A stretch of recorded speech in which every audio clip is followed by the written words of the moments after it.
Welcome. Welcome, good people. Welcome back to another Alex the Car Doctor Live. Hopefully, I'm your favorite mechanic. Yeah, some people. yeah, Some people like you. yeah. Guys, my voice is like I don't feel it's my best. That's I told my okay. wife, I was like, we can just skip it, I but couldn't let y'all down, she's doing man. this for y'all So I made myself some tea and I'm out here. Okay. on Look, this nice rainy evening. I got my tea and got my blanket. Yeah, I'm got here. nice and comfortable. Yes, I'm here and I'm ready. Okay. So hopefully you guys are ready for us. Yes. I don't see no Listen, money. Oh, there's some people showing I'm up. be trying to answer questions quickly tonight so I can get more people in. Yeah. Okay, because I know y'all be waiting and Hopefully, such. Not hopefully this live don't get taken over like the last one. My right. daughter took over the last live. Oh, you know Elmo, what? Elmo was Where them playing it. headphones at? I don't I know. hope Elmo don't come on Yeah, tonight. yeah, hopefully not. Anyway, there we go. Car Wash Channel of Northern PA. Oh, that's my buddy. What's What's happening? going on? What's the weather like in Northern PA? I know it's been raining a lot here in Yeah, Georgia. we can't even go swimming. We've been trying to go swimming for that Right. forever. He said he got his Subaru back. Nice. Hopefully it's running better than ever Mm. for you. Ralph said Autumn's live. yeah, exactly. No, I hope Hopefully not. not tonight. I need to call in there and be like, hey, don't let her get Yeah. those doggone headphones tonight. He said he's got his Subaru back. Remember he said he was trying to get a Mazda, but I the think I remember. Subaru, I think so. No, I think it was in repair. I don't forget. Remind us. Shamar Yes. Williams says, how do you burn in or burnish brakes? I call it seating them. When you first get new pads, new pads and rotors. I just give it a couple of hard stops and it seats them in place. Um, I read that somewhere. That was the recommended thing to do. Thank you. Always done it. Never had any issues. Lakes Automotive. Now that's a Lakes, name I haven't seen in a what's while. happening, buddy? Good to see you, man. Hope you're It's doing been a okay. minute. 104 degrees. Oh, where you see that at? Right Oh, it's there. coming. Jeez. 104 degrees here. Wow. It's been pretty hot in Georgia, but It ain't been no 104. no, I don't think I can make it. It's been in the 90s. Y'all ain't gonna be getting no videos, nothing, because I'm on strike if it's that hot. All right, Carlos Alvarez. I have to schedule an appointment tomorrow. Hope y'all have a good night. Yes. Call us up. You know where to find us. Yeah, let us know. Okay. Box of chocolates. It said, what's good? What's happening, buddy? What's good?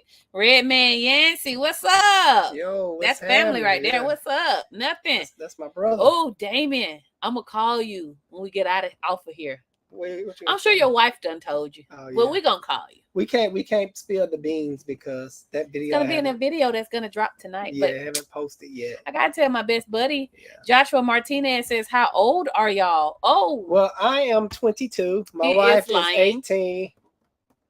We is old, honey. We're not that old though. No, we're 36. We are 36. I'm just a few months older than Alex. My birthday is in December. His is in May. But we're 36 years old.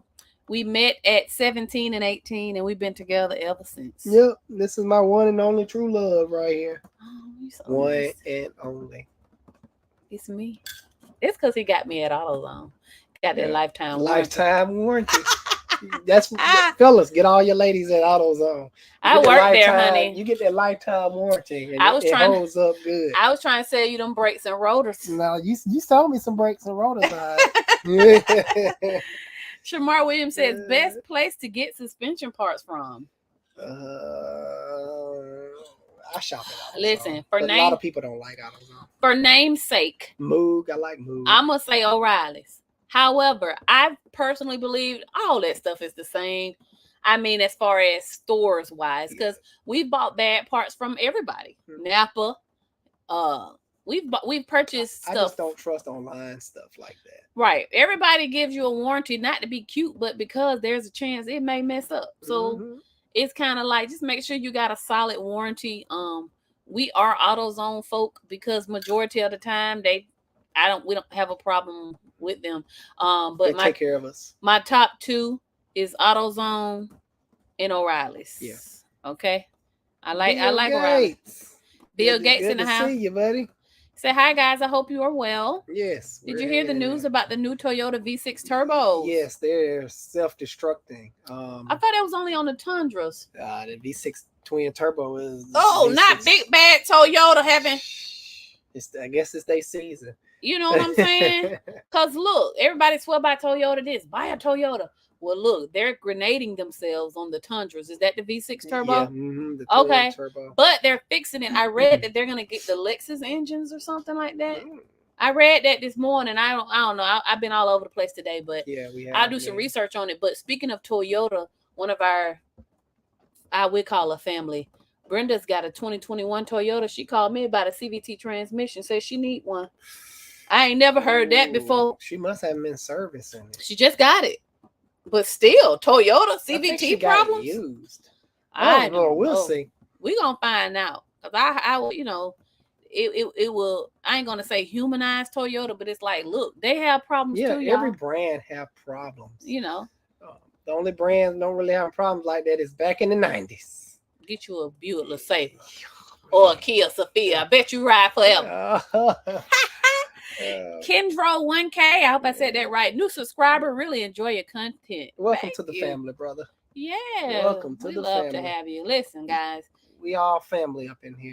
This channel is growing faster than it has ever grown before. First of all, so thank you to you all. I know some of you guys are new here. Some of you guys be like, wait a minute, who's that talking behind the screen? It's just me, guys. It's just me. But I still want to maintain the community feel of the channel. Like it's easy to put up videos and ignore the comments, good or bad, but we're actually trying to commit to getting to know. We want a relationship with you. Right. Absolutely. So I don't know what that will look like going forward. I hope that we can still maintain it, but you know, growth is also good too. Starscream 117. Love the vids. We need more mechanics like you. Thank you, man. Thank you. For sure. Javon says, my car is in your shop now. I'm so freaking excited. Well, we got a yours. Now, how you gonna say that and not tell us what car it is? I got so many cars in the shop. Which car is it, Javon? Because I could tell you, is it the Chrysler 200? If so, that bad boy need a computer. Tell somebody drop it down at the bottom. We'll scroll down to the bottom. Yeah, what kind of car you got in the shop? The Jeep Wrangler that we're almost finished with. No, that's Miss Carol. That ain't her. Oh, dang, Javon, tell us. We want to know. Yes, we want to know who you are. Yeah. Let's see that. Let me see. Let me scroll back on up. Brian Glenn says, good evening. We have a lot of rain here in Texas, too. Man, I'm telling you, it's like, look, I like rain and all, but sheesh, let up a little bit, okay? My windshield wipers suck. I be trying to, My mechanic, you know, I'm waiting on him, you know, as usual, to fix my car. Y'all think because I lay next to the mechanic at night, I get my car fixed? No, I don't. Yes, you do. Jake, I think it's Wiley, says, what can cause code PO6DE on a 2015 Malibu 2.5? What you got? Let's see. PO6DE code, Chevy Malibu. That indicates that the engine oil pressure control circuit is stuck on. Damage. It sounds like either faulty oil pressure control switch, or it's maybe a wiring issue, or you got a bad oil pressure sensor. It could be as simple as an oil pressure sensor, Jake. While we're in here too, I want to let y'all know, all you newcomers, we stream simultaneously between YouTube and Facebook at the same time. So if you're in the Facebook chat and you like, oh, she's not getting to my question, it's because I only see them intermingled and they're in order. Yeah. So I'm not ignoring your Facebook and I'm not ignoring your YouTube. But yeah, I don't come across a lot of those codes. I'm not familiar with the one for your vehicle. But I will have to just put my scanner on it and run some tests. What kind of tests would you run? I will look at live data and check that particular sensor, what it's putting out. And then I will physically find the sensor and make sure it's not damaged. Sometimes squirrels and things get under your hood, rodents, and they will start chewing wires and wreak havoc on a electrical system. So, it could be just as simple as a sensor, or it could be as complicated as a wiring issue. Right.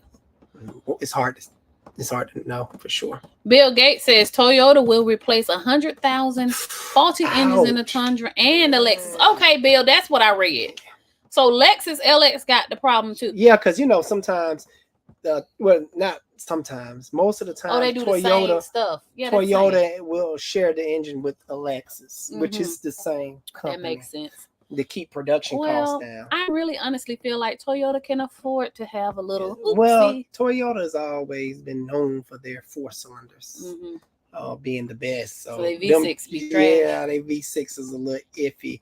And their V8's always been pretty good. So I guess they need to switch to, keep it 4-cylinder or a V8, which is 2 4-cylinders put together. This engine was kind of new to them. This is a newer engine. And that's why I always tell people, anytime there's new engines that's put into place, don't be the first. Don't be the guinea pig. Don't be the guinea pig because you're going to be a test subject. Make sure that engine been out a good 3, 4, 5 years.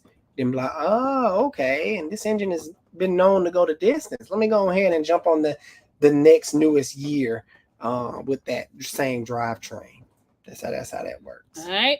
Speaking of Lexus and things, Drop Boy J says 2007 Lexus is IS 250. I think I'm reading it right. So, sometimes my glasses don't be glassing. With high miles around 190K, do you think it's a good buy? Yes, absolutely. That's high miles. Nothing for that. Yeah. That is not. When you talking high miles on a Lexus in the Toyota versus in a Honda versus other stuff, it's not high miles. High miles in a Lexus is approaching 300, 350. Now we're talking about high miles, and be honest with you, just been broke in. And them Toyotas can go the distance, especially those IS 250s. Just don't let bad mechanicking happen to you. Let people work on your car that have no business under your hood. That's normally where I see stuff go wrong. Yeah, I know the lights. I was like, am I tripping? No, they doing some make sure ain't no shrooms in this tea. No, I'm not tripping. All right, cool. All right, Derek Whiteside says, hey, everybody. Good to see you, brother. I'm going to shoot the shot and say Angel Palacios. I hope I said that right. Normally it's not Angel, it's Angel, but I could be wrong. He says, what's up, Doc? What's happening, man? Man, that's that Buzz Bunny right there. What you know about that? Chase Newkirk says, how much does a rack and pinion repair usually cost? Oh, it can vary from vehicle to vehicle. It's really hard to put a number on that because you didn't give me a specific car. Yeah. And every car is different. Could be cheap, could be expensive. I know on a Chrysler, what's that? Pacifica. Yeah, the Pacifica. I got it from the dealership. Rack. It was $2,500 just for the rack. And some racks are very cheap because most of your modern day cars use an electric motor for the power steering. And the rack and pinion be a manual style rack, which never give problems.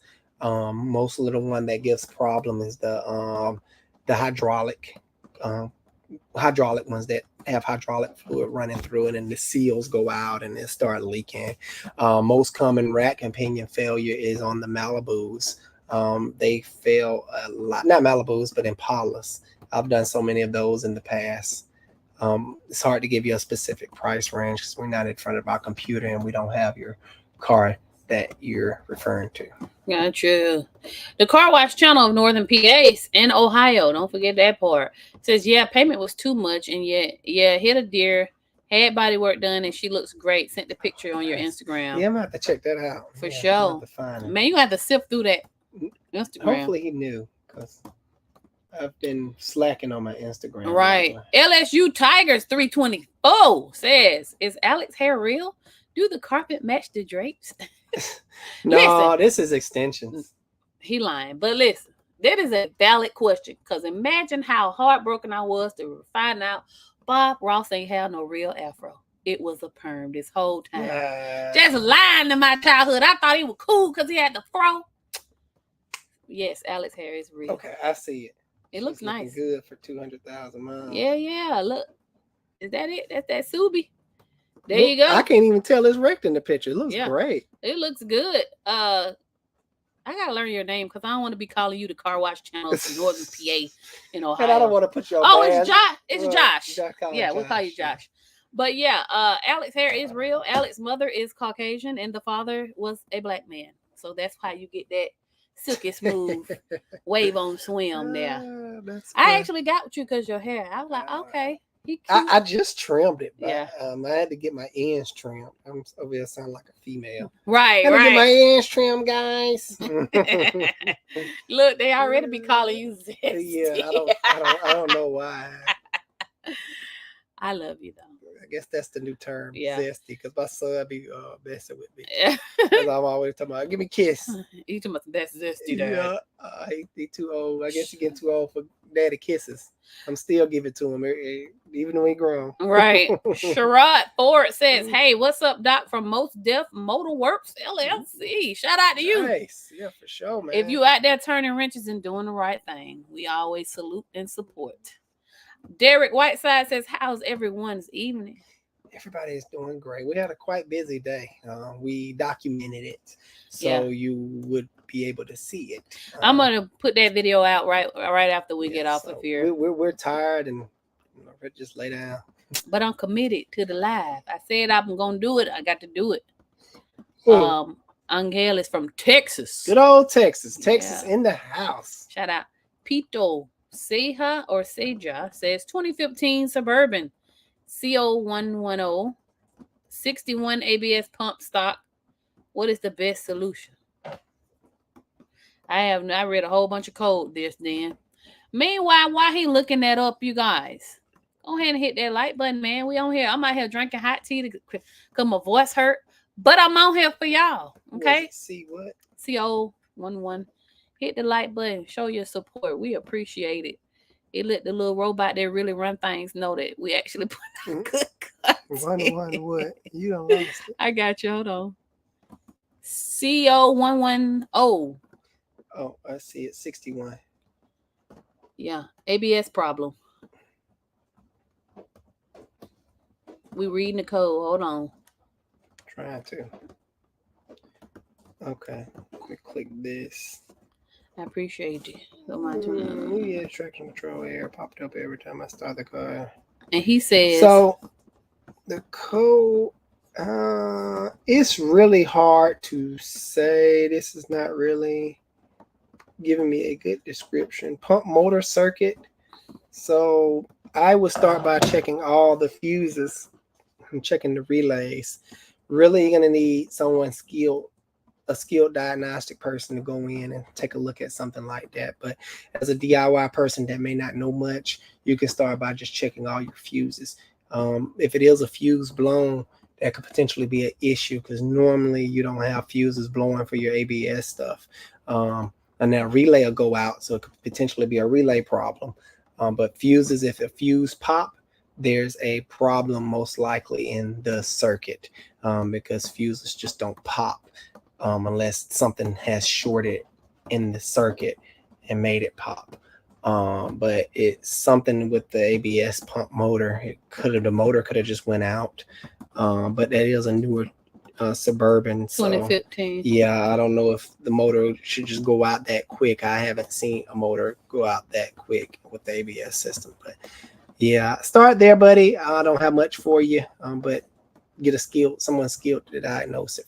And he's hailing from Camden, New Jersey. All right. Poncho 1244 says, hi, I have an 09 AMC Acadia start but not run.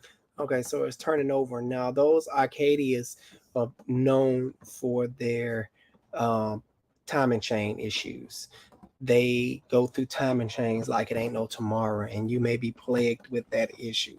Of course, I don't have the full details on the car. I'm just shooting at you what comes to mind.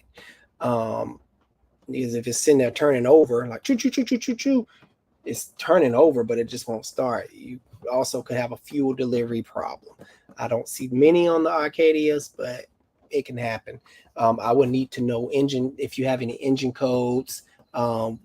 Really, we need to start there first, because if it's timing related, you're going to have engine codes of some sort.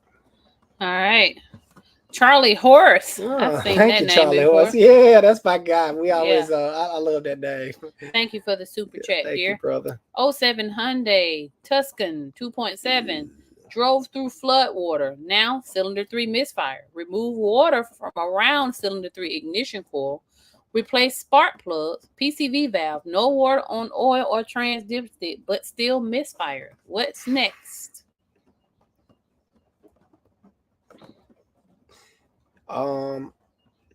You're gonna want to do a compression check on that particular cylinder. Hopefully, that water didn't bend your connecting rod. If a connecting rod bends, what'll happen? So, if this is the top of the cylinder, meaning where the piston stops, piston will stop about right here. It's gonna be a little gap. But if a connecting rod bend, your piston can stop down right here, meaning it won't completely compress the fuel and air mixture, and that'll definitely cause a misfire and an imbalance in the engine. Compression tests should be able to tell you that. It gives you a general idea of what's going on. That I start there first. Hopefully that's not the case.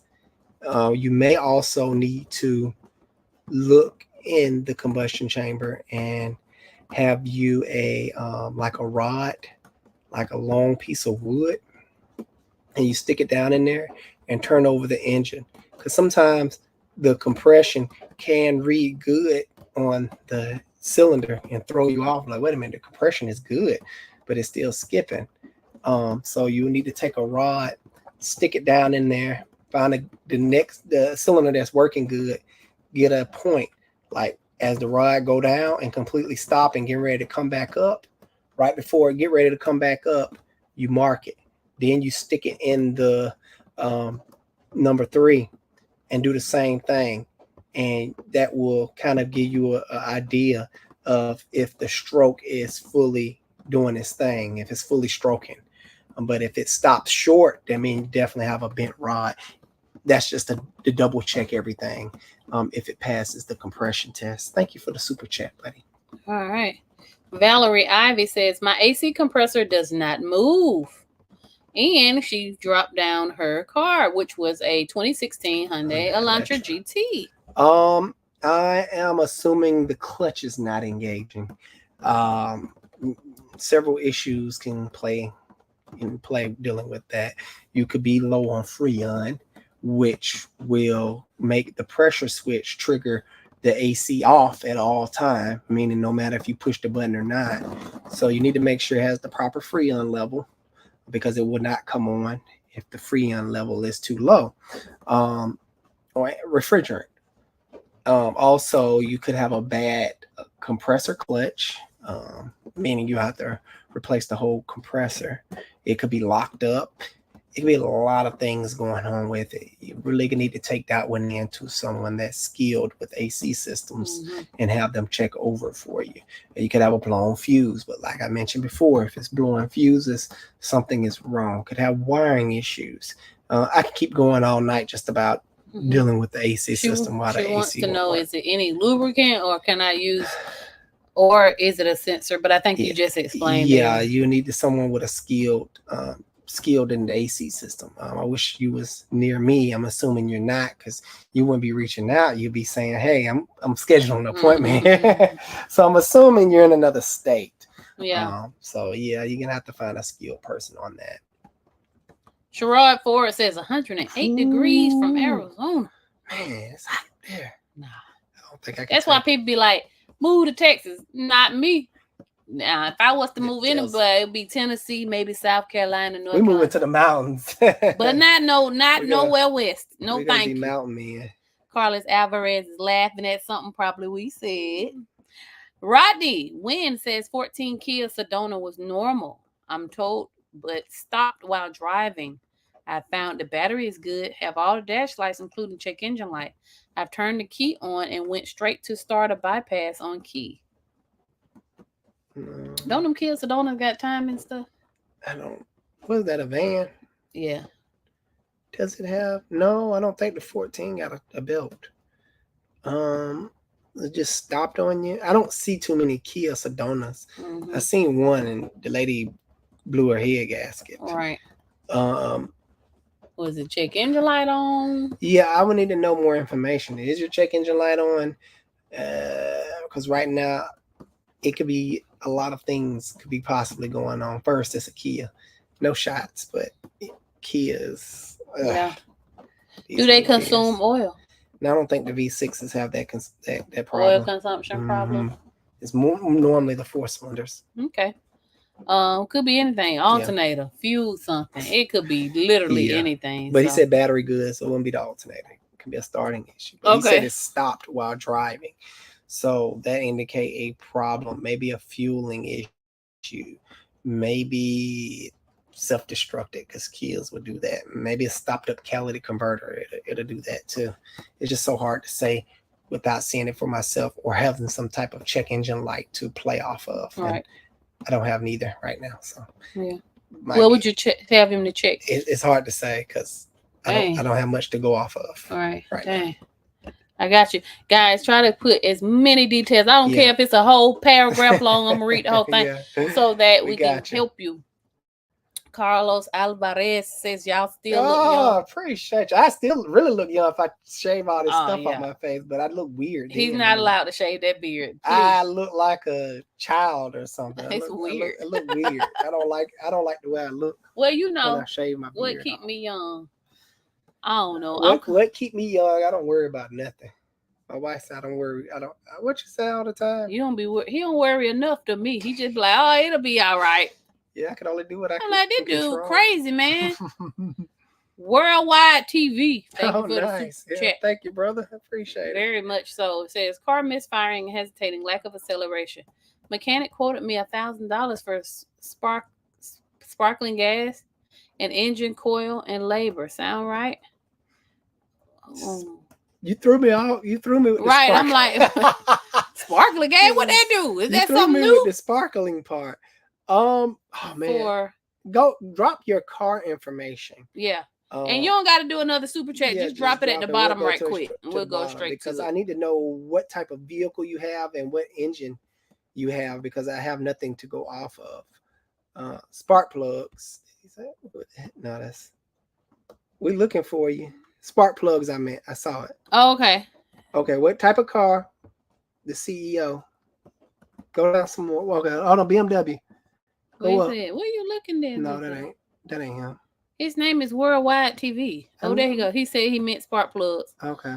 Okay, now what kind of car is it? Yes. Worldwide. We at the bottom, at the very bottom. I need to know what type of vehicle, because as of right now, $1,000 sounds a little. Sound like steep. For spark plug. 08 Ultima V6. Okay. That may be right, because the intake does have to come up in the back, but my prices won't be that much unless he's changing out the them coils. Yeah, them coils. Them coils are expensive by themselves. So it just depends. If he's just doing it my way, my way is if the intake have to come up to get to those back coils, I'm changing them. And that can really run up the bill. And the reason I changed them is because I don't want to put that intake back on and one of those used coils go out and I have to pull it back up again, wasting your money again, because it's not my fault if the coils go out next week or soon as you get the car. It's just sometimes stuff like that happen. And I'd rather be married to the car by, hey, replace these coils. So if these real coils do go out, it's on me as the mechanic to go back in under warranty and replace those coils. Versus if they go out by me putting the old ones back in, you're as a customer is on the hook then. So that could be right depending on what you're getting and the part brand he's using. If he's using good quality parts, the price can get up there, which I use great quality parts because I don't want to do it again.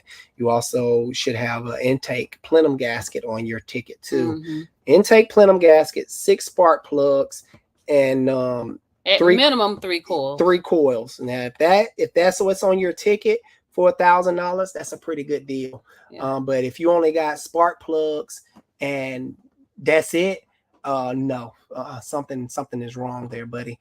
You should be paying no more than $600. Sounds like I've seen a good quality coil pack with just one 60, 70, go for $70. Yeah. You need 6. Well, you don't need to replace the front 3 because you can literally get to the front 3 with your eyes closed. Very easy to do. No, I'm just saying the part. And then they born at the same time. They made that at the same time. Yeah. So that sounds pretty reasonable. It's pretty reasonable if it has those 3 things. At least 3 coils, spark plugs, and the plenum gasket. Check your ticket. Thank you, Joey, for the super chat. Appreciate you, buddy. What is y'all's opinion on manufacturers' recommended service intervals? For example, 10,000-mile oil change intervals. We stick by them pretty solid, I would say, because my wife always says, "Yo, dumber don't tell you." What he's saying is, do you go 10,000? Y'all see, you know what? See, that's why I'm really sitting here. Help this man understand what's going on. See, that's what he means. Okay, I got you. It depends on what oil you're using. If you have the oil that's rated for that, then yeah, because most oils, most really expensive oils like Mobil 1, that's what I use, and it says guaranteed protection up to 15K. Will I go 15K? No, I do the 10. But it guarantees your engine is going to be protected for 15,000 miles. It's not that the oil gives out, or oil has properties in it. And no, he's saying that the manufacturer is saying, if you go 10,000 miles. If you're using the correct oil. Now, if you're not using the correct oil, you can destroy some stuff. Or if somebody is not doing what they're supposed to be doing, like synthetic filters that can go the distance with the oil, that's where problems arise from. Not that the car can't do it. The car can do it. It was designed to do that. And the problem arise from when people are taking these types of vehicles to these quick lube places, and they're putting normal oil in there, and they reset your light, and it says next service 10,000 miles, just like our Jetta. Our Jetta is 10,000 mile intervals, and I used my Mobil 1, very expensive oil, and good thing I only got like 5 quarts, because man. What about when the manufacturer say lifetime transmission fluid? No, don't go off of that. It depends. Yeah. So, but yeah, you it can go the distance. You just have to make sure whoever's doing the oil change is doing it right. All right. That bearded and tattooed guy said wanted to wish you, your family and friends the best. Thank you. I love you for that, brother. We love you. We thank you, man. We appreciate the well wishes, really. Even we get a lot of love. We get a lot of hate too, but it's like it's mostly love. It's about mostly love, but 10% hate. Which, that's pretty good in my opinion. Maybe like 5%. Yeah, but I always just love it when it's some good people in the world. Y'all all right with me. Okay? Y'all is all right.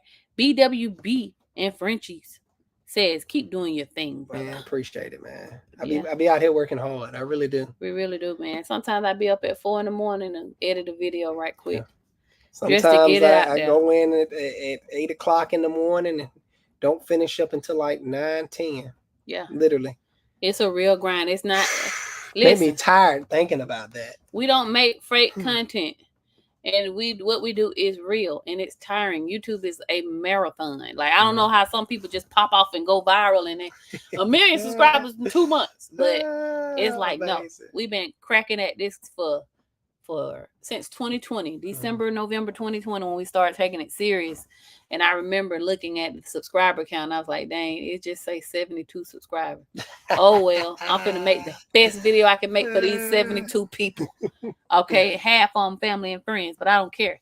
And to now to see us, we probably sitting at somewhere close to 99,000. Yeah. We'll probably be at 100,000 next week sometime. That giveaway is right around the corner. So you good people, listen out for my Facebook people. Make sure you hop on over to YouTube because it's for YouTube.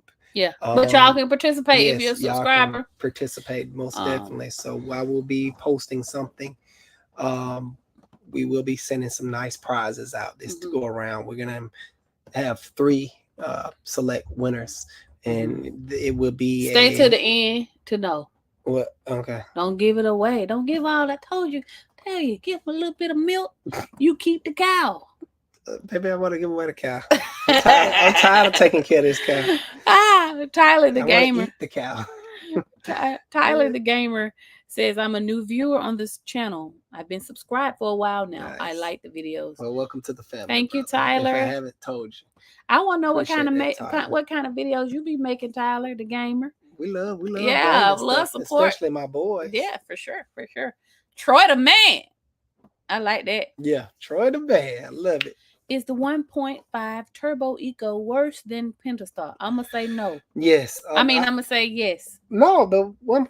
The Eco. I'm voting Pentastar all day, baby. Oh, I got you. Once you get them lifters fixed, you home free. You ain't got to worry about nothing else. The Pentastar is really not a bad engine, people.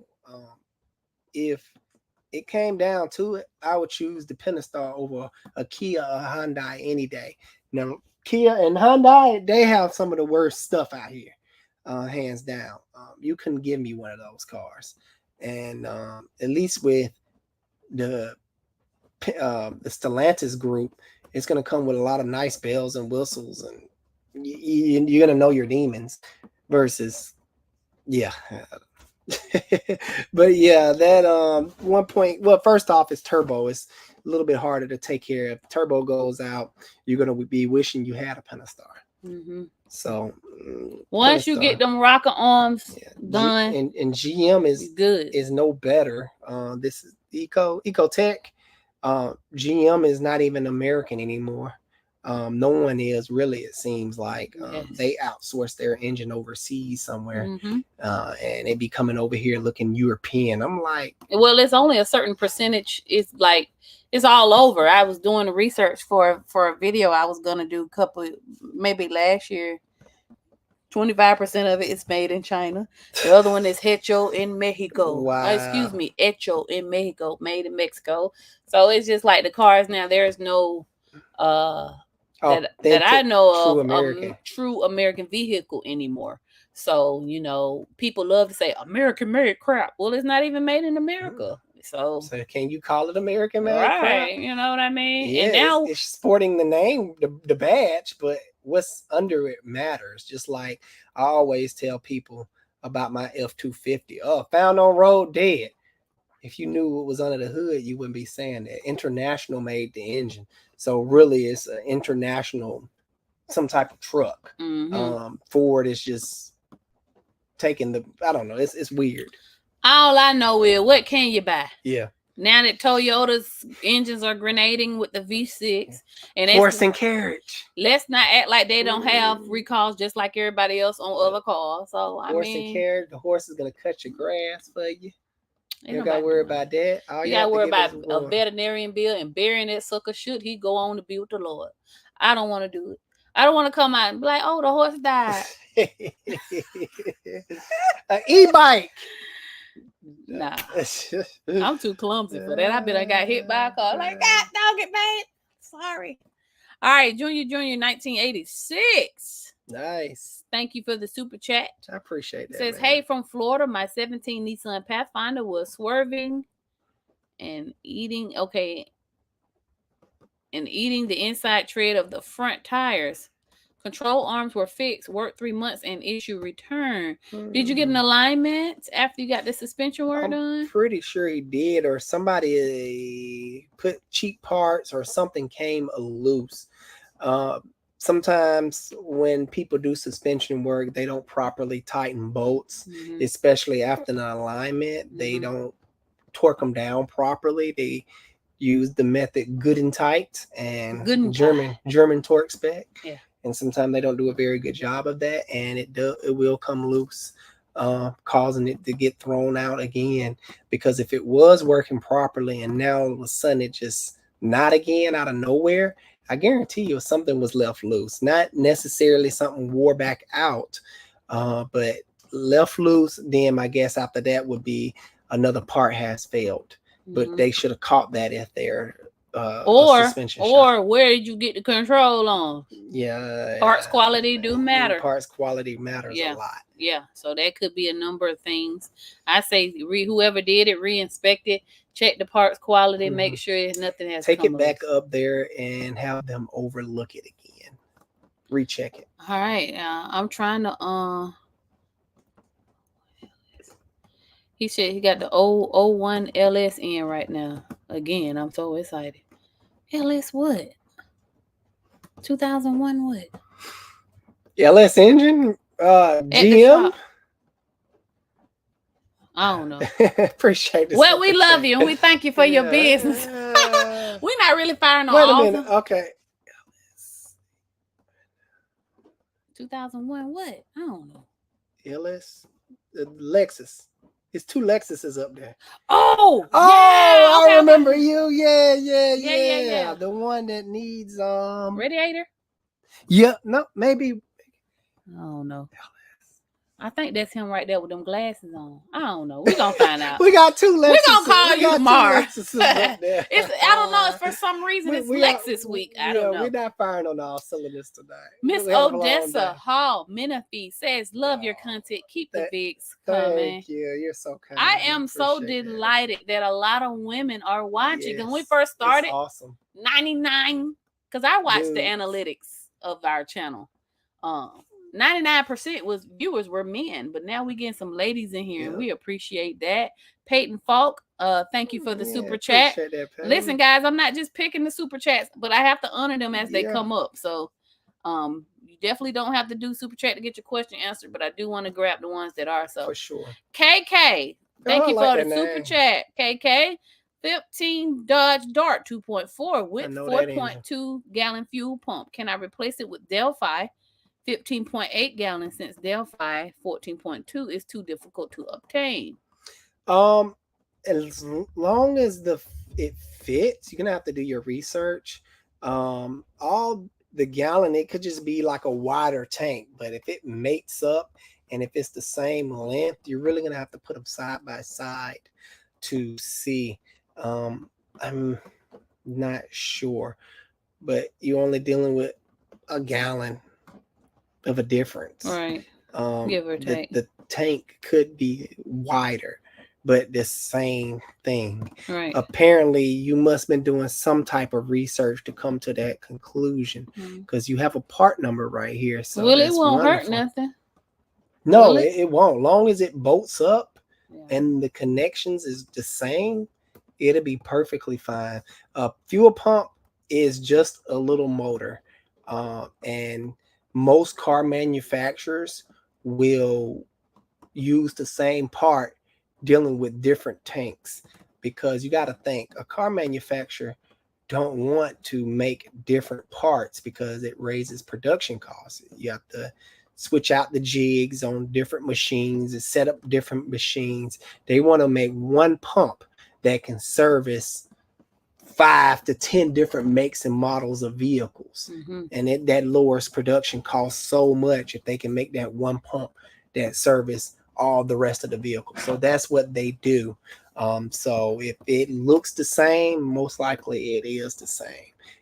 So you should be fine. All right, Eddie says got a 2007 Buick LaCrosse transmission. It's not shifting between the second and third gear. Sometimes make sure I'm not reading too fast. Sometimes have I seen that and sometimes it will shift to higher gears. What I would do, I'm no transmission expert by any means, but what I would do if I were you, I would try some Lucas transmission stop slip. That stuff has been known to work wonders. It's worth a shot. It's like $15, $20.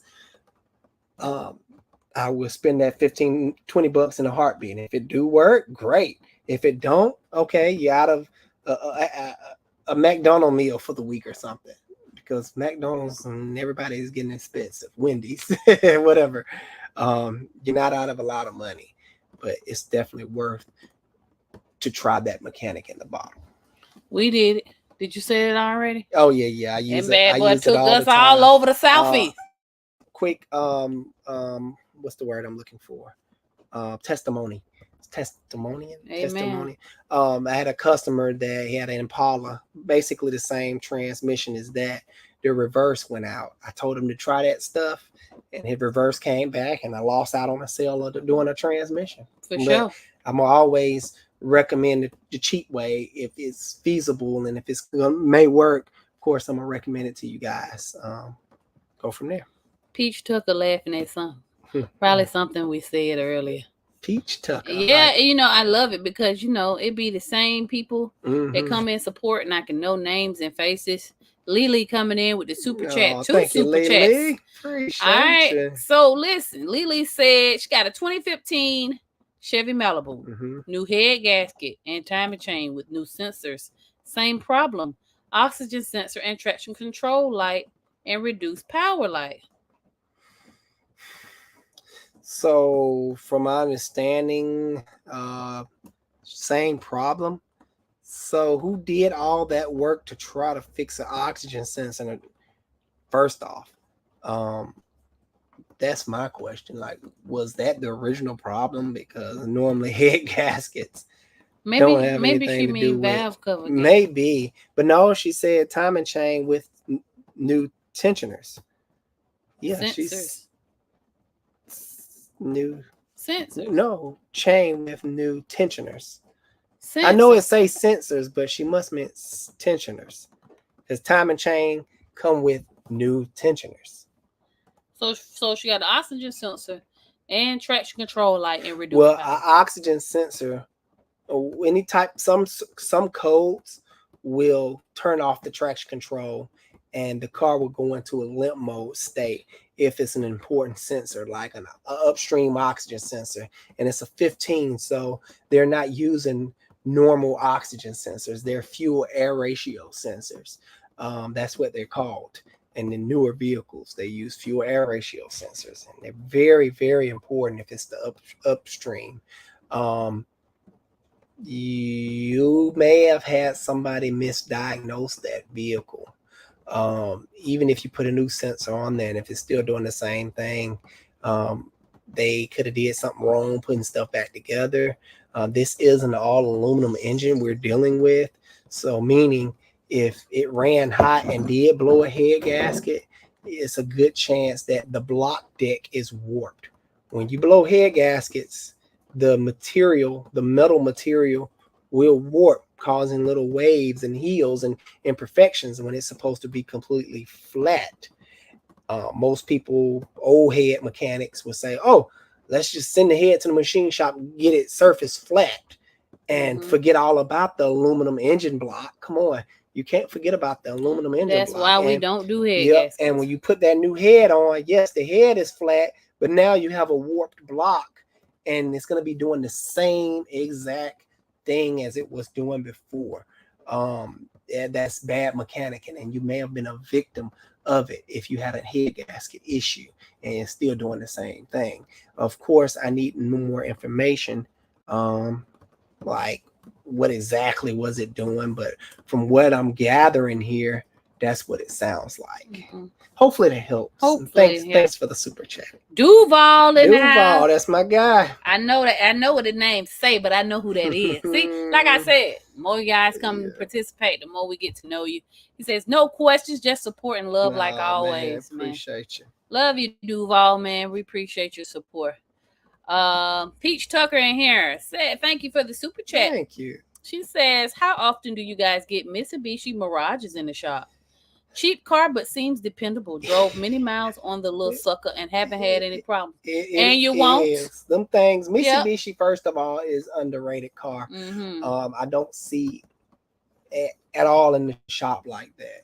Yeah. The little Mirages, especially the new one, they're very tiny. If we're on the same page, yeah.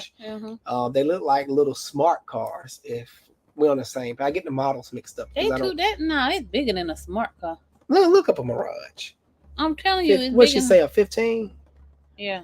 But I don't see them. Oh wait, before I do that, I gotta shout out Jameez. We got your cash out, buddy. Appreciate you. Appreciate you. He says for Man. showing love from North Carolina. North Crack-a-lackin'. I love it, man. I love it. See, Right. I love North Carolina, man. Yeah. Let's look up if the I was Mirage. to move anywhere, it would still be somewhere in the South. Yeah, it'd be definitely North Carolina, Tennessee, somewhere up in there. What year she said it was? Mirage. Peach, what year was that? Let me see. Don't tell me. Let me go in. Dang, where you at, Pete? Right there, Mirage. She didn't say a year, but that's not a smart car. No, I know it's not a smart car, but it's small. You're right. It is small. Like when I do see them, I'm like, whoa. That's a Mitsubishi. Baby, don't allow. They're trying to sell me a car. I don't need that.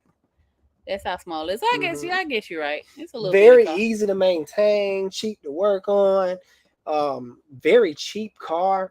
You would think it's a POS by just looking at them and don't give it a chance. But when people do give them a chance, they just ride them to the wheels literally fall off and never really come in for any major thing, which is pretty amazing. Well, here's a Repair Pal thing that says the probability of repair being a severe or major issue on the Mitsubishi Mirage is only 9%. That's low. So look, that's why I don't see them in my shop. Yeah. If they do come in my shop, they for oil change or something. Regular simple. Maintenance stuff. Amazing. So if you want a cheap car and y'all looking for a little put around town with amazing gas mileage, sure, y'all may want to check out Mitsubishi. Listen, your local brother mechanic. Thank you for the super check. Says, hey guys, can I work for y'all? I'm in college. Of course. Yeah, we gotta see what you can do. Listen, I just hired a guy, so I don't like to train too many people at once. But give me to the end of the summer and hit me up. We'll see or at least a couple of months. Yeah, that is a couple months. Oh yeah, it is. Yeah. Summer almost over. Jeez. Yeah. Kids go back to school, man. Dang, man. All right, Philip says, hello, what's happening? What's happening there? Phillip? Love your show. Appreciate you, brother. Thank you so much. Tyler the Gamer says, I like the automotive content. Thank you. That's what it is. Says the car wash channel, aka Josh, says, yeah, I looked and they lowballed me on the trade and the payment was too high and hit a deer. Oh, and okay, so we did. I don't know. I think I read that one. We showed his car earlier. Tony D says, I have a Traverse. Why do my radiator fan comes on a few minutes after I start my vehicle? You may, a couple of reasons. If the check engine light on due to a thermostat issue, the fans will automatically just come on because it thinks it's going to overheat. So it takes precaution there. Another reason it could be coming on right away is you have the AC on. Of course, you would know that, and you probably would have put that in there, but I just have to touch all bases right after I start the vehicle. You could have which I don't rarely see, a stuck fan relay. But if the check engine light is on, most likely it's going to be for a failing thermostat, and that will turn the fans on right away. But I don't know the full story, so I'm just giving you what I have off the top of my head, what I got. All right. Gabe says, how bad is it to just keep nursing a coolant leak? My Honda V6 has a tiny coolant leak from a hose, but I've just been topping it off. As a good mechanic, I'm gonna have to tell you to fix that, sir. And as a person who know how it is to struggle in this country, sometimes you gotta do what you gotta do. Sometimes I've seen people mess up their engines by doing sure. that. Good old man, the junk man, metal dude. What's his name? Who? Oh, Mr. Jimmy. Yep, he was topping off his stuff, and at the time it was wintertime, and he just kept putting water in it because he had a leak, and yeah, that water froze and cracked his engine block. Yeah. So it destroyed his engine. And if you're using coolant, man, it's kind of like that money you spending on coolant. I don't think you're using coolant because it might be. That can be more expensive than the job. Coolant normally range anywhere from $10 to $20. This stuff is going up. That's liquid gold. So if you putting $10, $20 in there at a time on multiple occasions, you might as well get that thing fixed and bite the initial bullet. So it just depends, man. But as a good mechanic, I can't tell you to ride around like that. But I understand some people have to do what they have to do, and I completely understand. Just watch yourself. Yeah, just watch yourself. And if it is cold, be careful, really careful. But if you stay in a warmer climate, you should be fine. Should. Don't quote me on that. Right. Tyler the Gamer says, can you do a video on why the automotive repair trade is a good job to get into in 2024? What I can do is do pros and cons, because you're going to have pros and cons in every business venture you get into, whether you're working for somebody or you're trying to do it yourself. That was at the top of my mind. I was going to do it. Well, I didn't tell my wife, but I want to do a pro and con thing. We can do that. I say a lot of people say don't get into this industry because there's no money in it. So you can't look at the money. At the end of the day, like I always tell you guys, follow your God-given talent. Once you follow your God-given talent, everything else will line up perfectly. I don't care if your God-given talent is picking up trash off the ground. Make that a career. The money will come. And the money will come. Yeah. You may just want to clean the earth and pick up trash everywhere you go. In this day of time, you'll get recognized and be on the Green Magazine or whatever they have for you. That's right. And you can start a whole non-profit thing, and you can make that big. And to some people, that sounds so silly. Oh, picking up trash. Get out of town. You ain't never going to be nothing. No, that's not the case. If God chose you to pick up trash and you truly enjoy picking up trash and keeping the earth clean, it will take off. It will find you. But I would say to the automotive industry, there's a lot of avenues that you can get into working in this industry that doesn't involve you being a flat rate dealer tech hustling for the money. The best thing to do if you are looking to make a career out of this, Alex was doing this before he got his own thing going, is be a fleet tech. That's where the money's at. Yeah, fleet is the best money. The best. Particularly UPS. Excellent benefits. Okay, we had free healthcare when he worked for UPS. We didn't pay no health insurance, didn't come out to check, none of that. It was just totally free. But fleet work is steady pay and stuff like that. But I mean, there are some techs who do enjoy the hustle and the bustle and politics of flat rate work. If you're that type of tech that don't want to get dirty, get into tuning or ADAS, computer diagnostics, and things like that. Don't really require you to get dirty. Your friend made 6 figures, and that's all he do, don't it? People get on me all the time. Oh, your hands don't look dirty. Well, it's called being a boss. I'm sorry, I'm offending you by staying clean. I literally tell my guys what to do and run diagnostics all day, which the vast majority of the time don't require me to get dirty. So I apologize for stepping my game up in life and be mad, I guess. Screw them folks. But back to you, honey. If that automotive is truly where your heart's at, I say go for it. Don't listen to naysayers. That's people who got into the industry and had no business over here.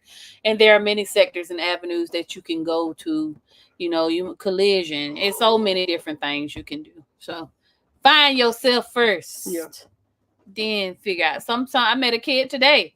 He was working on his old Suburban. Oh yeah, man! And I was talking to him, and he's 18. And shout out to you, Jackson, if you're watching this. But he told me he was in college to be a meteorologist, but he's turning wrenches, but he's just doing it as a hobby. He doesn't want to do it as a career. So it's just really about knowing yourself, knowing who you are. This man been wanting to turn wrenches since I met him. That has always been the goal. Owning the shop has always been his goal, and I met him when he was 17. My goal was never be popular on the internet, though. I can tell you that. This is a surprise, but very big surprise. It is what it is. Joe Babb says, "Love your channel." I appreciate you, Joe Babb. You explain things well. My question is in a different comment. Thank you. Okay, I'll make sure we get to you, darling. For sure. Bill Gates with the super sticker. The love, brother. God doggone it! I'm trying to get out of this doggone super chat situation, but it keep coming. Rosie's keto food findings. Okay. And that look like a channel I need to be watching. Keto food findings. That look, man. Yeah. Maybe interesting. You may need to check that out. We're looking to eat healthy. Right. We may have to consult with you.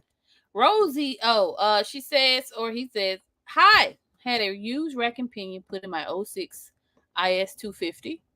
Is that a Lexus? Lexus, yes. I noticed the shift knob is harder to shift, and my steering wheel going to the left slightly.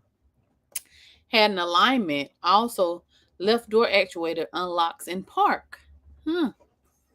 Okay, so to answer your shift knob problem, you may be a victim of bad mechanicing.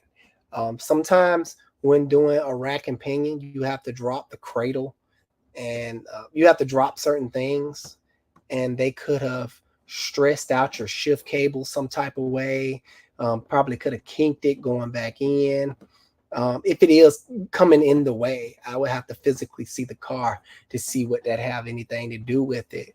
The car is not in front of me, so I can only go off of experience. But sometimes doing a rack and pinion is a difficult job. You have to drop things, and they could have smashed the shift linkage or something weird. The steering wheel is to the left slightly. Again, that's dealing with bad mechanicing. After every rack and pinion job, an alignment must be done. She did alignment. I know, bad mechanicing. They didn't do the alignment right.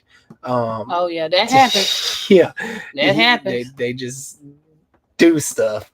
Could it be it's used rack though? Could that be the issue? No, used rack. They should have still did the alignment properly. I don't care if the used rack they put on didn't work. The car should still point straight. The steering wheel should still point straight down the road, followed by the car pointing straight. Because you can have a steering wheel pointing straight, but the car is going its own way. That's another problem. But everything should correspond with each other, steering wheel and car. Now, your last question. The door actuator unlocks in park. Okay, so what they could have done is reset your vehicle. Which could happen with me or any mechanic. Nothing is their fault on this one. When they do major repairs, such as a rack and pinion, it's always good practice to unplug batteries if you're unplugging electrical connectors and whatnot. So they probably unplugged your battery so they won't short anything out. And in doing so, they probably reset everything back to the factory state. Or something similar, and now every time you put it in park, the doors unlock, which is normal on most vehicles. You put it in park, the doors unlock. So you just probably have to go into the settings and set it back. I'm not familiar with the settings with the door locks. I'm not familiar with the door lock situation on your vehicle, so I may be completely wrong. But hopefully the other two should be dead on bad mechanicing, because if it wasn't doing that before and then doing it after the work done, yeah, the door lock situations, you may have to just Google search it and find out more information about it. All right, Mohammed. Hello, Dr. Alex. What are your thoughts on changing the filters inside of a transmission on a 2014 Nissan? Don't touch it. Well, he says the dealership don't want to touch it. Yeah, because the filters is not serviceable. Literally, you have to pull the case apart. Don't do that. Just do a drain and fill. If you're not having any problems, if you're having problems out of it, and you're thinking a filter is going to solve your problem, it won't. If you're having issues or check engine light issues or slippage issues, you need a CVT transmission, unfortunately. That filter is non-serviceable. Well, it's serviceable, but you have to do a rebuild of the transmission, and no one wants to rebuild a CVT. They sure don't. Everybody fails at it. I was almost successful at it. It was working. Long as I, had it working. It was on one of my for sale cars. Like I said, I only play around with my for sale cars. Rebuilt the CVT. It was a Nissan CVT. But on a Mitsubishi Outlander. Mitsubishi Outlander. Same transmission as the Nissan. So I rebuilt it. Everything was great. I was driving back and forth to work. I'm like, okay, Everything wonderful. Yes, it's CV10. I was like, my last test is to get into this sucker. So I got into it and it went out. Like, man, come on. I had to run that bad boy back through the option. And I never want a car to break down on the customer. So I drive these cars easy and I drive them hard because I don't know who the next person going to get in them and how they're going to drive. So I try to, do a wide variety of driving. All right. 313. Oh, thanks for the super chat, y'all. Thank you for the super chat. I really appreciate Fritz y'all. Dizzo, thank you for the super y'all chat. Showing some love tonight. Right. Frank, thank you for the super chat. You the man, Frank. Said, hey, Alex, have you ever replaced F-150 VCT solenoids? Dealership couldn't replicate a stall issue, but quoted me $1,200 to replace them. Is that fair? Not if they couldn't duplicate it. Yeah, that sounds ridiculous. That's shooting the parts cannon right there. What? Unless they know that that's coming. What year is that F-150? That way I can get a picture of the engine in my head, because as of right now, I don't know what engine we're working with, because F-150s, they go, a long way, long way forward and a long way back. If you're dealing with the 5.4 Triton, scroll to the bottom. I really want to know what. Drop it down in the bottom. No need to do another. Frank, we're looking for you at the bottom. What year is that F-150? So I know what engine you have. Ooh. Wow, look at the comments. Jeez. Frank, okay. 16. Coyote. Okay, Coyote engine. Okay. Need to be. Gaskets need to be removed. Okay. Yeah, if they can't duplicate it, that don't sound right, man. Yeah, I would, if we can't duplicate something, cause unless you cool with it, Frank, the last thing we would want to do is charge you $1,200 and it don't fix the problem. Mm-hmm. That's my worst. Unless you're willing to risk it, and I have to have conversations with customers all the time. Listen, I can't duplicate it, ma'am. Your car been here 3 days. It won't do it. And I hate to just guess. So I honestly, to be on the safe side, I would wait till they can. Wait till it get worse, unfortunately. I hate telling my customers that, but they can't duplicate it. Or take a picture, video of it next time. If it feels like it's going to give out on you, get out your camera real quick and just videotape it. That way you can show the mechanics, like, hey, this is what it's doing. This is what light popped on while I was doing it. Get yourself a scanner. Every car owner should have their own scanner. Learn how to use that scanner. You want a good scanner because, well, not necessarily a good scanner, but you need a scanner. That way you can retrieve your own engine codes. Because if you see an engine code coming on for evap system and it's small leak, most of the time that's a gas cap. But if you take it into the mechanic, you don't have no desire to fix it. I'm just going to take it to the mechanic. But your code is a evap leak for a small, and they're trying to sell you a catalytic converter and telling you got a code PO420, they BSing with you. And like, just give me back my car. I'm not paying y'all nothing because I just basically caught y'all on a lie. Mm-hmm. I pulled my own code. This is what I got. What are y'all talking about? Just give me my car back. And to take it somewhere else. That's why everybody need their own scanner.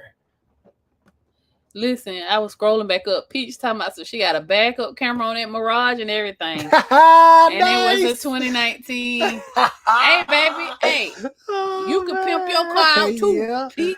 Yeah. For sure. She gonna be putting some mud ties on. I'm just catching them as I scroll back to get in line. Peyton Falk says, what do y'all do about those water bugs? I feed them to Shelby. We got a turtle named Shelby. And Raid. Don't let me see one. I catch them. I'm gonna take off running, but if it's some Raid next to it, I'm gonna spray the mess out of it. Okay, Raid, put you on your back. I like the water bugs, and when I catch them at home, I give them to, I don't even know the lizard name. I don't know what they named it. Godzilla. And that's what they named it. I don't know what it is. Yeah. We have a gecko in the house. The kids. Leopard gecko. Yeah, the easiest pet to keep. For sure. Sometimes I forget that we got that. Hold on for a second. Let me go back to where I was at. Because I don't want y'all to be like, she skipped my dang on question. I'm not trying to do that. Where y'all at? Lord, it's a lot of people up in here. You know what I'm saying? I love it though. I remember sometime when we first started doing live, it was about 15 folks in here, but it was all right, you know. And here we are. Wait a minute. You done messed up, sweetie. Don't worry about me. Let me do my job. Hold on. I see this coming. Wife is beautiful. See, you know. I appreciate you. I like the way that you have. That's what I'm talking about. To go away. Young professional consulting. All right, wait a minute. I'm almost there. I don't want to skip anybody. I see T'Challa. I see that spark plug. Okay, we way. Okay. Love the channel. Keep up the good word. Hold on. Let me. Husband, hold on. Come on now. Where y'all at? Lord, I don't want to skip nobody, but it's so many people in here. I don't even know where we was at. We're right here, baby. Boom. Puncho. 408. He says 2009 Honda CRV EXL 2-wheel drive, 115,000 miles. Thank you for all that information. Yes, thank you. Brought it, but don't have any history of the transmission, AC system, and differential fluids. What will you do to make it last a long time? Everything else looks good. It's a Honda. First off, it's CRV. I would go ahead and take a chance on that transmission drain and fill. Drain and fill is the safest. So even though you don't have no history on it, you should be safe with that Honda. They normally not only. Yes, Honda fluid only. And the only reason I'm saying doing it at 115 because they're not normally problematic. They will be if you continue to go with that fluid, but you should be golden. Yeah. So go ahead and change that. Fluid. If you're gonna do it yourself, go to the dealership and get the Honda fluid, or if you're taking it in the shop, make sure they're doing Honda fluid only. Miss Odessa Hall Menifee, thank you for another super chat. I appreciate it. It says 2008 Ford Focus SE, 111,000 miles, making a high-pitched whistling noise. What could that be? High-pitched whistling noise. Whistling.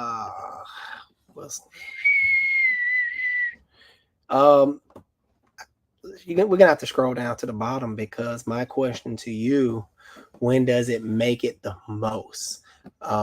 Whistling noises normally can really present themselves as the vehicle is driving on the freeway and when wind is coming around the car, going around the body lines, and you could potentially have a seal or some type of seal, and the wind could be getting in it, making it whistle. Or does it whistle as the car just sitting there? I need to know that how fast you're moving, you're not moving. That's the missing key to my answering your question. I'm at the bottom, Miss Odessa, if you want to ask your question. Meanwhile, Murph, while I'm way down here, says, Miss Cardot, I have some other questions for you. Ask me, darling. Ask me while I'm down here. Waiting for Miss Odessa. Miss Odessa, come on through. I hope I'm saying her name right. I feel like I'm not. All right. We wanna get your question from Javon. Thank you, Javon. Thank you, buddy. What questions you got for me? I can answer them as long as it's business related. I got a little bit of merit. Oh, there she go. There she go. Whistling at startup. Oh, interesting. Startup. That's a funny one. Startup. Is there any check engine lights? No, the check engine light won't be on. That's a hard one. I would physically have to probably be there for that question. I have no idea, and I normally don't get stumped like that. That's an interesting one, I must say. Whistling up on startup. I don't even have nothing off the top of my head. Normally I have like maybe this, but I don't have anything for you. I'm sorry. You can, Miss Odessa, can you send us a video on Instagram or Facebook? We would like to hear you. Yes, I'm curious. While I'm down here, I'm gonna see. I like all the love I'm getting. Say this man has a real wife that knows business. Yes, exactly. Yes, she do. She's everything behind Alex the Car Doctor. She is the key. Listen here. I'm just a rusty lock. I'm that just halfway know what he doing. I'm serving right now. But there will be a time autism matters. Well, my life will be, if you see me in the summer with a chinchilla coat on, don't worry about me. Yep, You know what I mean? Because I made it. Yeah, just know that. Nah, I always tell people all the time, this is not my dream. This is what I need to do in my role to help him to support this family. So here we are. In my next life, I'll probably be an author or something. I don't know. Simon says, Simon, how do you find out and stay updated about niche issues on specific vehicles? At the end of the day, a vehicle is a vehicle.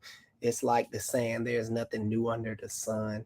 Once you understand the workings and the technology that they putting out, if a problem occurs, you can put two and two together.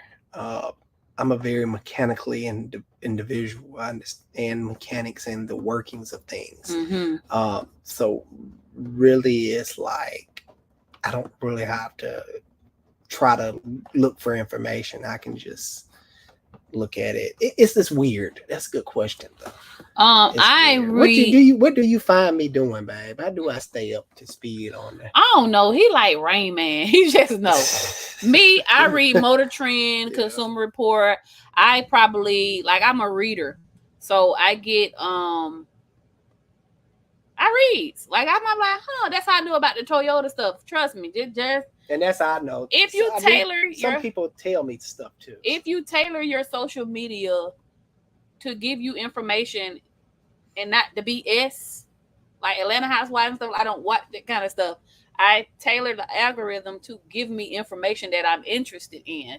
So I get Motor Trend, car and driver articles that pop up all the time. I really don't consume BS, and I like funny stuff. But that's it. Like car stuff, I just follow that kind of stuff. And it comes to me, and I might come to him and be like, hey, did you know about Toyota engines grenading, babe? Blah, blah, blah, blah, stuff like that. So that's how I keep up with stuff. And then when you're in it, you in it. Like, it's just like, I don't know, it just comes to you. People tell you stuff. We had a customer on this problem. Shout out to him. I can't think of his name right now. But nobody could figure out his Cadillac Escalade. Oh yeah. And the customer actually figured it out. It was amazing. And he found it on YouTube in the comment section of some video who linked the TSB.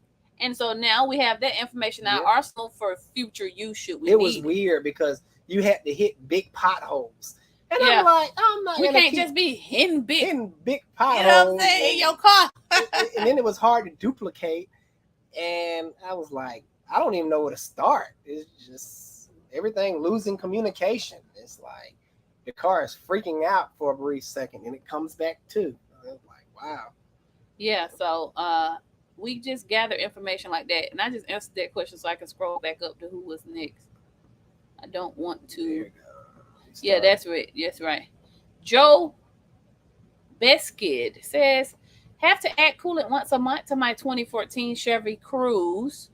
No leaks. Any idea? You definitely, hopefully you have a leak. Because if you don't have a leak, that means your car is consuming coolant.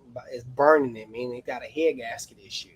Normally what I see on those Chevy Cruzes, if it's the 1.4 turbocharged engine, it be the turbocharger cooler lines that be leaking, and those cooler lines are right around the hot exhaust. As soon as it seeps down on it, it burns off right away, and you don't ever see it hit the ground. That's what I normally see. That's a common problem on that engine. And I have a video of me changing those not oil cooler lines, but turbo cooler lines. Oh, yeah. On that particular engine. I wish I could pull it up now. Oh, it's probably an old video. It is an old video, so check that out. Hopefully that helps you. But those Cruzes are known for having coolant problems. Okay, if it wasn't for that, they would actually be decent cars. Jamal Kingsworth, thank you for the super chat. Thank you, Jamal. I appreciate that, buddy. He says he's got a 2005 Ford Explorer XLT, 216,000 miles, bad gas mileage, Mechanic said something was clogged, then he unclogged it. Did better mileage. Now back to bad mileage. Was it the catalytic converters that were clogged That's up? what it sounds like. What engine do you have? What engine light? Do you have an engine light? Babe, save it and go down to the bottom so I can. I'm headed to the bottom. Question. Jamal, give me those two things. You either have a 4.0 V6 or the best engine for that vehicle is the 4.6 V8. Not sure what engine you have. I need to know. And do you have any check engine lights? You could potentially have bad oxygen sensors. They could be damaged. No engine light. Okay. Ooh. No engine light. Something was clogged. Well, what did he unclog? Yeah, let's start off with the simple things. What causes bad fuel mileage? Air filters. He's got the 4.0 V6. Ooh, I hate that engine. At 216,000 miles. It's been good to you. Yeah. All right, let's start off with what causes bad fuel economy. You want to make sure your air filter is good. You want to make sure that the mass airflow sensor is clean. That mass airflow sensor can be dirty, and if it is dirty, it gives improper readings, throwing off the fuel air ratio and causing fuel economy to decrease. So you can take some mass airflow sensor cleaner and clean it. They sell that specifically. Smoke Eater said, "What about fuel filter? Clogged fuel filter? It could." But then you have a long crank upon initial startup. And normally that would be power issue. He didn't mention anything about power. It is an SUV. Most people like to carry around unnecessary heavy items in their SUV. Weights, Peloton bicycles, just random stuff. So you want to make sure your car is light on its feet. Make sure your tune-up is up to date. I just named a couple of things. My money on cats. Yeah, it could be back catalytic converters, and you need to breathe. So that's just to name a couple of things. Of course, I need to see it for myself. I want to know, what did he unclog? Okay. Okay. Checking in from Detroit. I'm gonna grab a few at the bottom and I'm gonna go back to the top. Listen, I'm trying to please everybody. Okay, it's hard. I see your super chat. I'm coming to get you, but let me get him out the way. It says, so I was reading my manual in my Subaru. They recommend I change the oil every 7,000 miles. I do it every 4,000 miles. Is it okay to do it early? Absolutely. Yes, of course. The earlier, the better. Yeah, for sure. The more you keep that engine oil clean, the cleaner your engine stays. And a clean engine is a happy engine that lasts a very long time for you. All right, I'm coming to get you, Javon. I see you. Northcutt and Son Auto says, how do you get new customers when you first started doing mobile mechanics? Also, how did you give customer receipts if they want paper receipts? That's a question for you. Okay, so first of all, Google Place, I think they call it now. First of all, first thing you want to do, you ready? Write this stuff down. Now I'm gonna go fast. Create you a Google listing. It's free. Okay, treat that Google listing. This is for any business, guys. Treat that Google listing just like you treat Facebook. You can post pictures, do all that. Okay, when I ran his Google back in the day, which I still do, but I don't really be doing it a lot now. Every job he did, I just took a picture. So when people Google mobile mechanic near them, you're gonna pop up. Okay, now get your family and friends or people cars you worked on. Go ahead and jumpstart your reviews. Have them go ahead and write you some reviews right quick so that you have credibility when the person comes. So now you got pictures. You got reviews, must be trustworthy. Then when they call you, answer the phone like you got some sense. We get most business. Hello. Yeah, we get most business just because we answer the phone the right way. Okay, and then from there, you can even get a free website with Google. Actually, you don't even have to pay to get one, but a website these days don't cost hundreds of dollars. It's really easy to get. But if I had to start from scratch, I would definitely go to Google, create a Google listing for free, treat that like it's social media, and let the algorithm on Google do its thing. I will also start a Facebook page and start posting there and start posting in community groups. Okay, boom. Them your 2 free things that you can do to get more customers. Paper receipts. Listen, I don't know how internet inclined you are, but they do make mobile printers. Okay, and they got nice iPhones that you can print from the iPhone.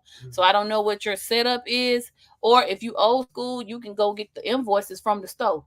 The auto repair invoices, they sell those at Walmart if you want to. Now, if you want a more digital setup, get at me. I got some for that too. All right. Hopefully that can help you. All right. Here I come, Javon. Thank you for the super chat. Thank you, buddy. 2019 Ram 1500 4x4 V6.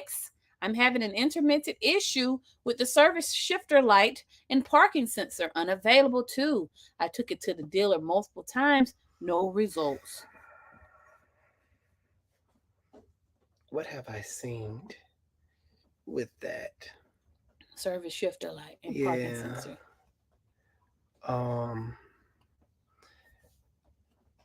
Did they give you a code? It must be throwing some type of code. The service shifter light can come on for multiple variety of reasons. Remember, you have a little. I'm not gonna mess with you tonight, but you have the little twist knob. I call it something, but it's not nice. I like, give me a real shifter. I'm gonna be nice. Thanks for the super chat. I really appreciate it. Right, you have to be nice. The cord behind you. Oh, the computer going dead. Yeah. So that is an electronic shifter knob. You're actually turning a sensor, and that sensor is connected through a series of wires going down to a motor that's selecting the gear for you. It's strange. They overcomplicate it. So something could be going on within that system. It should be throwing a code. That code should lead the technician in the area to test. Let's say, for instance, shift control motor code or something like that. Okay, it's a problem with the shift control motor. Now, with that shift control motor, you have a series of wires. No codes? Yeah. Oh, that's strange. It should be some type of codes. So you would hook it up to the scanner and do some data. Yeah. Well, it says it's intermittent. Where are you from? Are you from up north somewhere where there's a lot of rust? Could be corroded wires or something. It could be. He in McDonald. Man, bring that car down there, man. Yeah, just bring it to me, dude. Come on. Call the shop tomorrow. Yeah. And we'll look at it. And if we can't figure it out, we won't charge you no diag. That's fair. Yeah, I don't do what the dealership does. Dealership, we can't figure it out. But you still owe $150. Yeah, or look, we didn't figure it out, but let's throw a transmission at it. Yeah. Dude, there's nothing wrong with my transmission. But yeah, come on down, brother. Yeah, call the shop. I would like to see that in person. Call the shop tomorrow. You can Google the phone number. Make an appointment with Curtis, and we'd love to take a crack at it for you and try to help you out. Yeah, no codes. That's something I would definitely have to see in person. For I sure. love tracking down wires and stuff. All right, here we go. BBOY Jeff, 1985. Ooh, I hope these 80s numbers in y'all names is your birth years, because we 80s babies too. Yeah, we love the 80s. Yeah, man. Grew up in the 90s. All right, 2015 Suburban LT, 199,000 miles. I love the channel, by the way. Thank you. AC is colder in the rear than in the front. What could it be? Orifice tube, expansion valve? I'm thinking something may be going on with the expansion valve, or I'm pretty sure it's an LT. Does the LT still have split AC in the split temperature controls in the front, meaning the driver can get hot and the passenger can get cold? But I think you may have answered your own question, because it's two expansion valves in the system. You have an expansion valve for the rear AC and you have one for the front. If the front is giving problems, the refrigerant won't flow through it.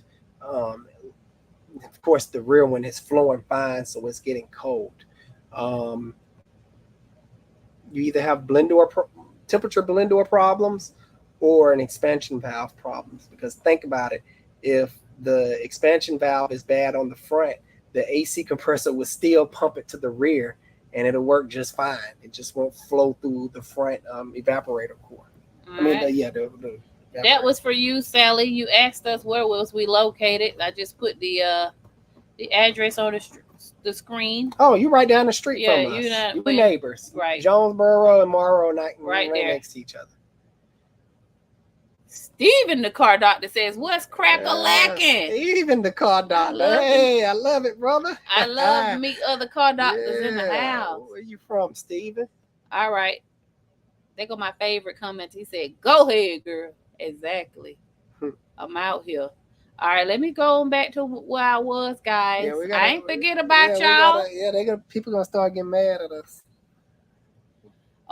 This is my favorite person in the whole wide world right there. Riches are in the niches. That's right. That's our brother right there, man. We like family. Look, now he playing. Talking about, why do I have to add blinker fluid to my car? Hey, I got some. Don't worry about it. I got some. Bring it on to I'm the shop. going to FaceTime you tomorrow. I got a fresh bottle and show you. Listen, if you in Atlanta and you need your car painted, this the man. This guy is the GOAT. Like, I've seen this dude repaint a whole car because a little minute piece didn't turn out right. He was like, "Man, come take a look at this." I'm like, "It looked great. I'm about to repaint it." I'm like, "Why? I don't see what you're talking about." This man is like me when it comes to body work. Yeah. Like, I am so meticulous. Like, no, every little clip must go back. The little Christmas tree push pins are there for a reason. He's the same way. So I love this guy for that. Shout out to him. I'm bringing my car now. You know what I want. It's coming. I'm bringing my cutlass too. You know what I want. We talked about it on Instagram earlier.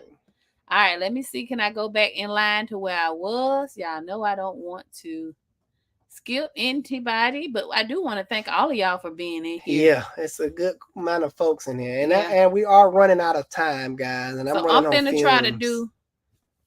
All right, listen, Alex, how do you stay positive all the time? Is it because of you're a father? No, because as a kid, I lost my cool a lot, and it didn't get me nowhere in life. It got me in alternative schools.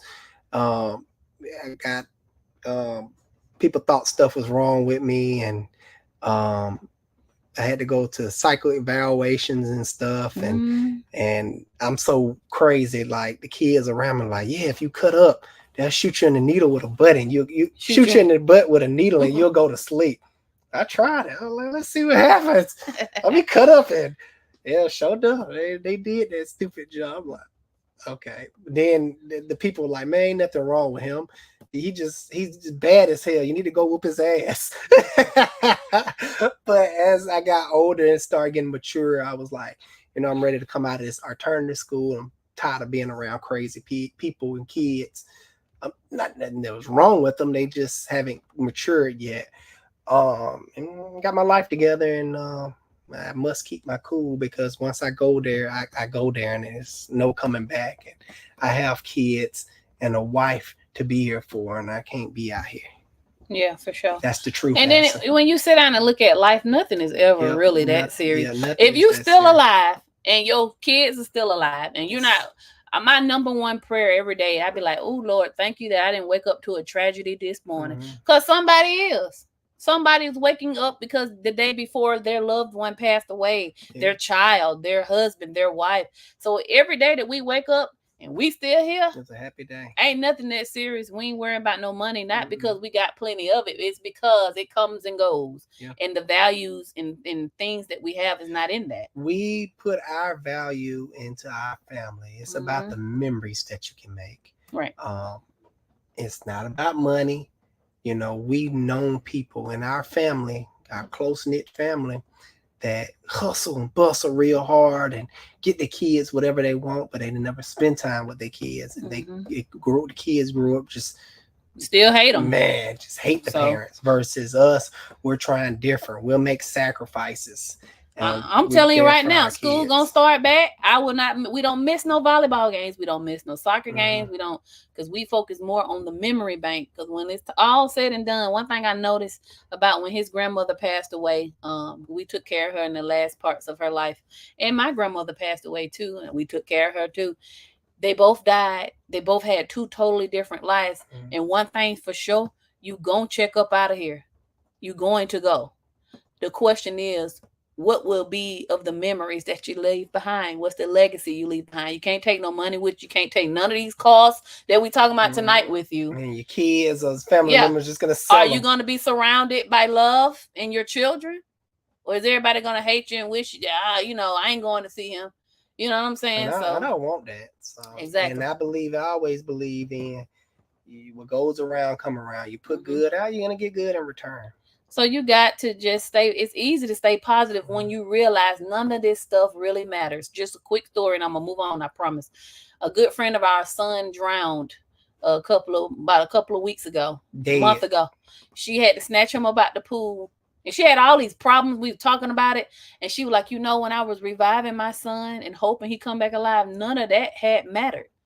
When Alex dropped dead on me in 2019, I had to resuscitate him. Nothing mattered. I was just trying to get my husband to come back alive. So when you go through stuff like that and you realize like all this material stuff, all this money, issues, car problem, it does not matter. And it's easier to smile. It is. So take that advice. Do what you will with it. Jameson says, this is the real deal right here. If I hear anybody talking bad about the car, I'm gonna go nuts. I appreciate it. Period. You sound like me. Cause I be like, oh, who talking to my man like that? Oh man, I'm finna have to see bottom showing what that ATL like. You know what I'm saying? I'm the wild one. He more like, babe, leave them folks alone. I'll be ready to act up by mine. J Mo says, hey guys, Joe from New York. Oh, nice. Love the channel. Thank you. Thank you for the super chat, buddy. And when we come down to New York, we coming to see you. You're gonna show us around. Yeah. I'm not going back to New York with Alex Daddy. He gonna walk. He try to make us walk the entire length of New York. Never again. Never again. I love you, Charlie, but no. Bill Gates says, any thoughts on Bronny James being drafted for the Lakers? Or no, not really. I mean, it's a question for it's politicking. I mean, Alex doesn't watch sports. I mean, hey, I can't hate the player or the game. It is what it is. I'm actually more focused on women's basketball. Go Caitlin Clark, and I don't want to hear nothing else about it. Hey, Cardo says 2004 Lexus ES 330 89 6.9 thousand. Good deal. I think he mean 89,000 miles. Is 6,900 a good deal? Well, first off, it's a Lexus with 89,000 miles. That's really good. Those ES 300s has been known to go 3, 4, 500,000 with not any issues, and people know that. If it has the true miles of 89,000 miles, and no one has tampered with the odometer, because people will do that to try to get more money.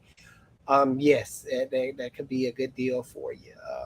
It's a Toyota. It's gonna last because those cars with 200,000-300,000 miles around that same year and probably in worse condition will sell for half that, about $335 all day long, and for something, hopefully it's mint for almost $7,000, meaning no rips in the leather, looks good interior wise, body wise, look great, good service records. You'll be golden. Now, dealing with the older vehicle with low miles, meaning that car has set all of its life, so you may run into issues like radiator problems, coolant issues, mostly coolant issues, because coolant parts, when they sit, that stuff get dry rotted. So you may find yourself dumping a lot of money into it, getting the cooling system back up to par. So keep that in mind versus a good pre-owned one that the coolant stuff has probably been changed. You may run into some issues with maintenance costs, and you just bought the car. Right. So just keep that in mind. Yeah, I would like to add to that too, because I just educated the customer. So listen, our business model at the shop is the same as online. We do online videos solely to educate the public. A lot of customers will go and say, hey, not saying it's you, Cardo, but they say, oh, this car got X amount of 70,000 miles. I'm good. I'm winning. And I was like, listen, I hate to pop your bubble. I really do, because I hate to do that. But you get ready to inherit all the problems that's due between 70 and 150,000 miles. And then you'll say it's a bad car. And I tell them just like this. I'm like, people who look at their manuals, not a race thing, that some people just open their books and look for the knowledge. I'm like, oh, look at the mileage. Oh man, at 80,000 miles, I got to do all this. I got to spend X amount of dollars in the 1,000 range. Nope, I'm trading that sucker in. Why it's still running, and I don't got to put no more major money into it, because you can run into several different issues doing that. You can run into bad mechanicing.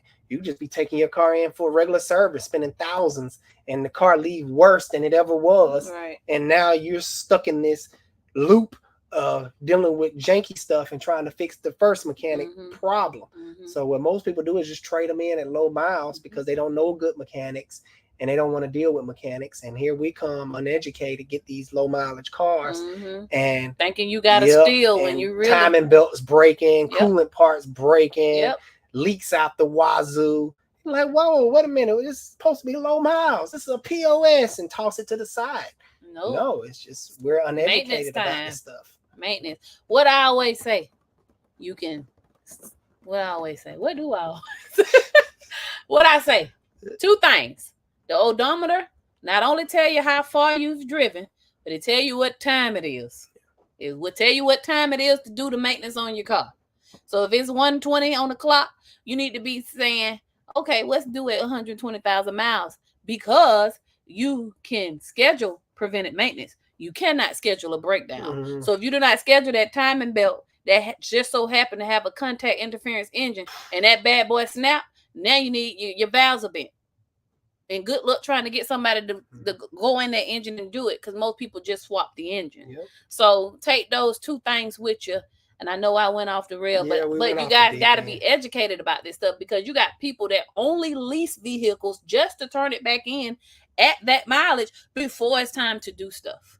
So which is smart on their part. They never have to worry about major repair. They just, I traded in to get me something else or whatever. So just make sure you guys are, you guys, some of you guys are paying thousands of dollars, for these machines, and you won't even crack open the manual to see how you're supposed to take care of the machine. It's called preventive maintenance and service. You have to service. We have to service everything, even the machines that we use to fix your car. I have to service my house, and it ain't even a machine. Right. So nothing lasts forever. I think we missed a super chat. I got it. Wait a minute. Let's see. No, we all good on here. No, look. I read that. I got this. See what I talked about? You doing your job and let me do my job. Okay. I'm the clicker. You're the question answerer. But listen here, guys. Let me see what else we got here. He says, Bezo, what do you think about Infiniti G37? I like those engines. I don't see them with too many issues. I do see a lot of them dogged out because that engine has some power, and if you get it from an immature young person, it's going to be dogged out, and from that have issues down the road. If you do get the car, try to find an older, mature person to buy it from that haven't dogged the crap out of it, and you should be golden. It's hard buying sports cars out here in the world. You know, we all know about the Chargers, except you, Bill. I'm pretty sure you take real good care of yours. But, you know, these Scat Packs and Hellcats, and most of them going to be dogged out to the fullest. You just have to find one that's good. All right. Wrong one. I like that. Because you got the wrong one. He says, have you ever worked on a Hellcat? I work on them all the time. Do brakes, just different maintenance items on them. Do they have any them major... brakes ain't cheap, by the way. Do they have any major issues? No, because these engines are made for performance. They are performance engines to the fullest. So when Stellantis, Fiat got their hands on it, they put the very best into them. They are very good. They're actually better than the 5.7s, the 392s, and the 6.2 superchargers. They're really good, and they can take some abuse. All right, Neo Anderson Reloaded says, you ever get a mechanics lien? We got 5 at the shop we need to do right now. Just gotta find the time in the state of Georgia, and this is an answer to that short that went crazy when everybody was like, that's why you get a deposit, blah blah. Listen, we do. You think we crazy enough? This is Atlanta. When you come up in here and your ticket over a certain amount, you're gonna give me 50%, and you're gonna give me my rest of my money when it's done. But these people didn't come back. So I have to file a mechanics lien. Unfortunately, in the state of Georgia, it is a process. You have to, first of all, find out which paperwork you need, because it's not information that's just out there. So I found a guy to do the paperwork. He charged $500 per car, but then he offered me, he said, well, look, give me $1,500. I'll teach you how to do it. And guess what I did? I paid that $1,500 because I believe in knowledge, and I don't like depending on other people to get things done. So now that I've got the knowledge and know how to do it, I'll be able to do it for the rest of our time in this industry. But I have to, in the state of Georgia, you have to file a motion. Then you have to wait a certain amount of time, appear at court, or hopefully they don't appear at court, send out certified letters. It's a whole process. We have 5 that we need to do, and I honestly need to do them. However, right now I need to focus on the kids going back to school, because they go back in 3 days and I didn't even know. The LS430, my favorite. Yeah. All right. And then Bill Gates says, why didn't GM do a twin turbo Corvette ZR1 before? That would have been, man, because I heard they got a new one, a new Corvette. It's like making 1,000 horsepower. It's coming out soon. Is that the one you're referring to, Bill? Yeah, that one's gonna have about 1,000 horsepower, and I think it's twin turbocharged or something. Oh, it's mean. All right, listen, guys, it's gonna be the last one because we've been on here 1 hour and 45 minutes, and I do have a video to edit so I can put it out tonight. Yeah, I'm pretty sure y'all want to see this. All right, Ryan McCabe, he says Ram 1500 surging on startup, idle, RPM stays steady. Okay, so it's surging up on startup. Find what's your engine, buddy? What year and what's your engine? We're going down to the bottom and catch you. Yeah. We're waiting on you, Ryan.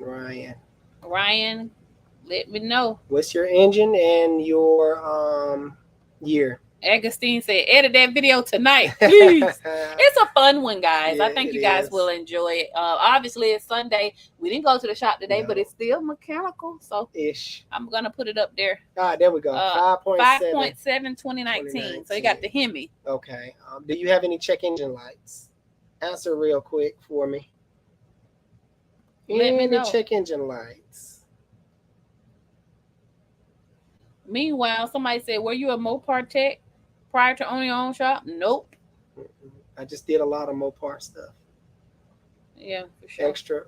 I'm waiting on you, Ryan, down here. Any check engine light? Meanwhile, let me grab this super chat. He says, no check engine. No check engine light. I'm going to be right back. Well, I can't see your question. All right, so no check engine lights. It's surging.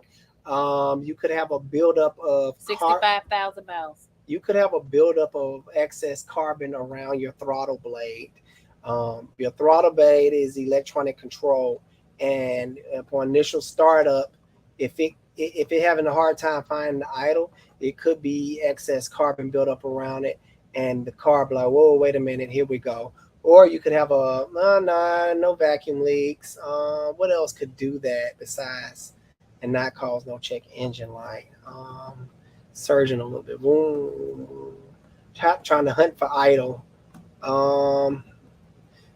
You could have everything else. I'm not firing on all cylinders, but the only thing I can think of right now is the throttle blade is excess carbon buildup, and you want to clean that very carefully and do a fuel induction service. It's like giving an engine a colon cleans for human beings. Fuel induction service, clean the throttle blade, do a throttle relearn, and you should be golden. I know it's easier said than done. I'm like, throttle relearn. Yeah, sometimes you will need a scan tool to do that. So, yeah. All right. Extra Flicks says, just installed a new motor in my 2010 Dodge Ram, and it's idling at like 500 RPMs. and it feels like it's lacking power. The RPMs jump up and down. Weird. Dealership said nothing wrong. Any thoughts? It's a 5.7 Hemi. It's definitely something wrong. What the heck? Sorry. Unplug stuff. You're gonna have to. All right. Now you lose that later. I want you to remember it. All right. So Island at 500. Did you? Thank you for the super chat, by the way, brother. I Yeah, really we didn't even say appreciate that. it, We man. appreciate it. Thank you. You're the bomb. Did you do the proper relearns? Most of the time when you put in new engines, you have to do certain relearns and whatnot. And let's see, just installed a new motor, 2010 Ram dyno, blah blah blah, blacking power. What happened to the last motor? Sometimes with the last motor,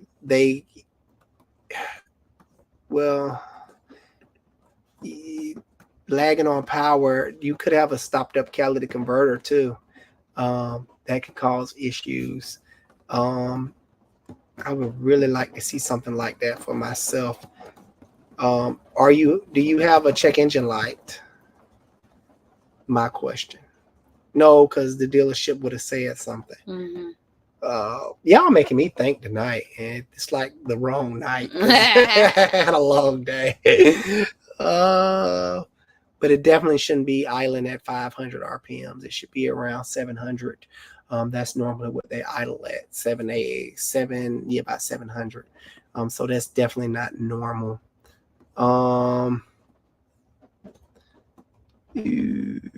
Yeah, relearns. Okay, he said that the lifter, all 8 lifters blue, no check engine light. Oh, 8 lifters blue. Oh, I think he mean the lifter on cylinder 8. Oh, maybe. Okay. Now no power. That made me think it's like plunged up catalytic converter. I was gonna or say something. that too. I thought I said that already. I probably didn't get it out. What I would do if I was you, I would cause an exhaust leak at the manifold. I will undo the manifold where the manifold meets the downpipe. I will undo those bolts on both sides and take it for a test drive to see if you notice anything different. Who is working on your truck? I wonder. He did. He is. Okay. He said I. Well, no, that don't mean that. Yeah, that don't mean anything. That's what I would do as a test.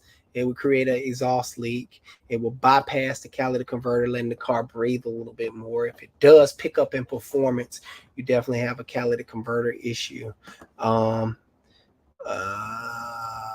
That's the only it two could things. Just be a coincidence that you replace the engine and could probably have a secondary issue. Yeah, it could be a used engine as well. That something could be wrong with that used engine. If you did put a used engine in, used engines have their own set of issues.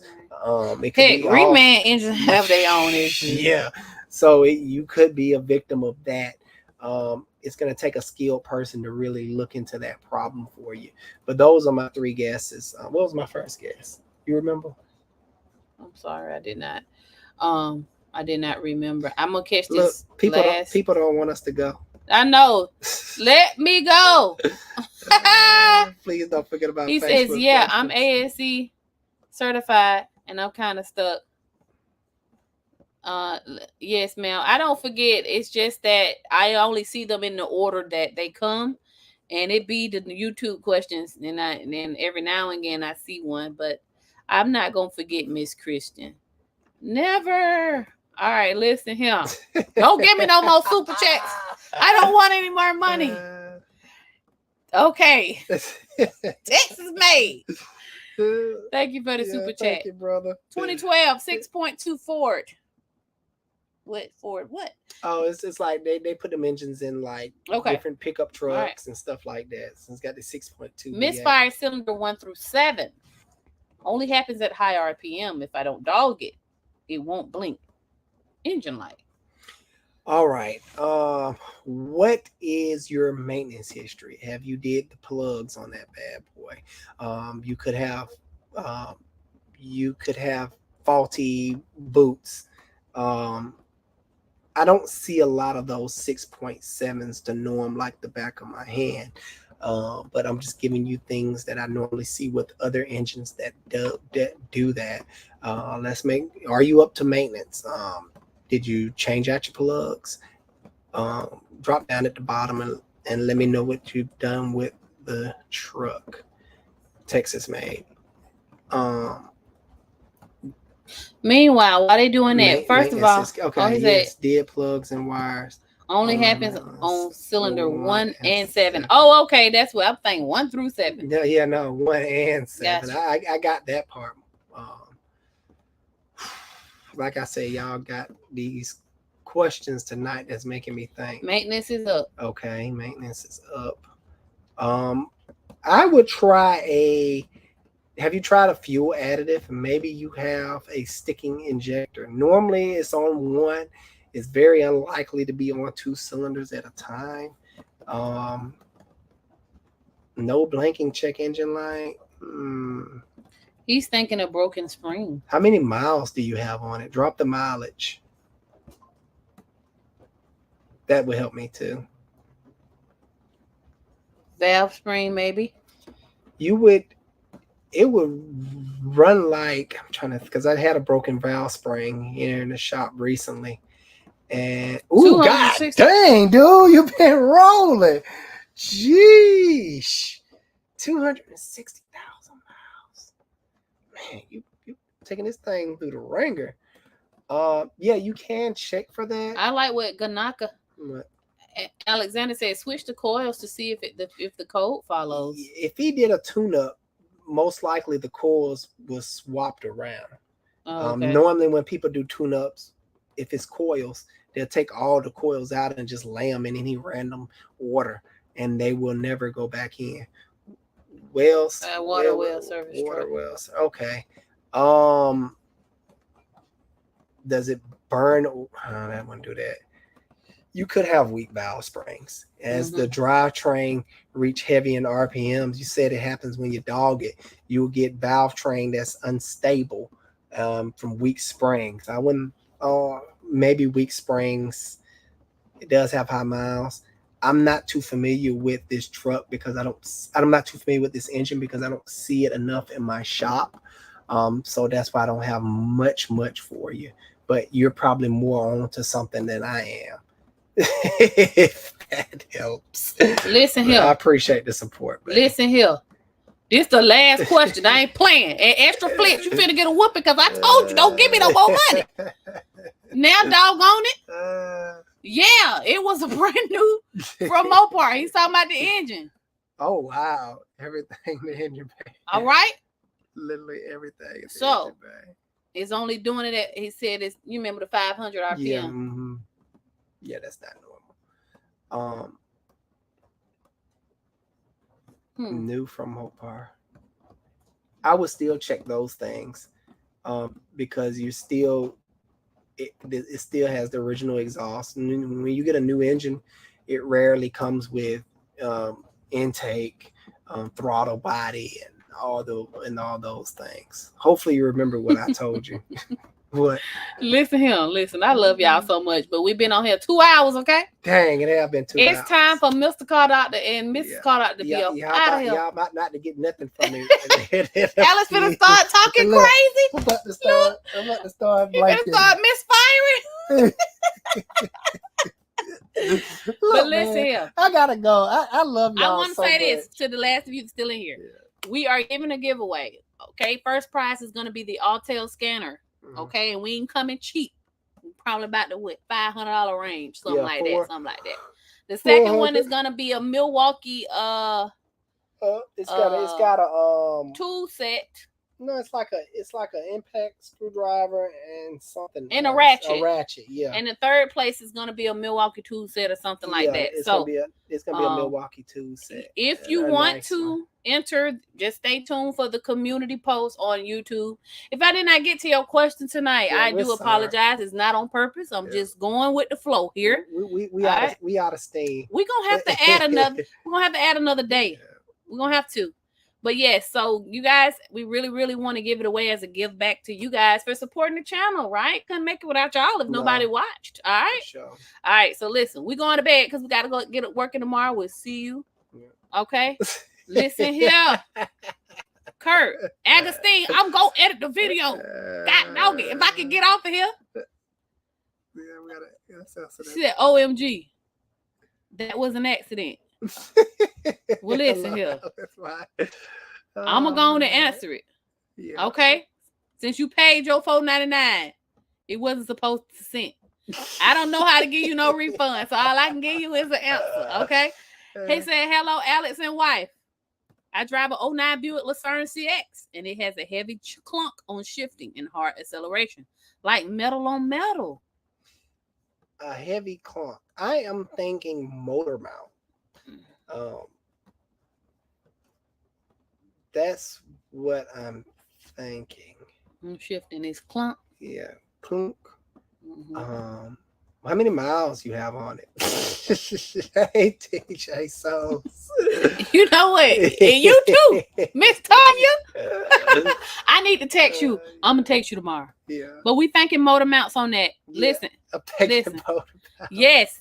I think it's the MK808 yes, TS. It is. That is what we're giving away. 808. Yep, it is the 808. We ain't coming with no cheat stuff. No, I think it's S or TS. It's something. He said it vibrates heavily when braking or steering.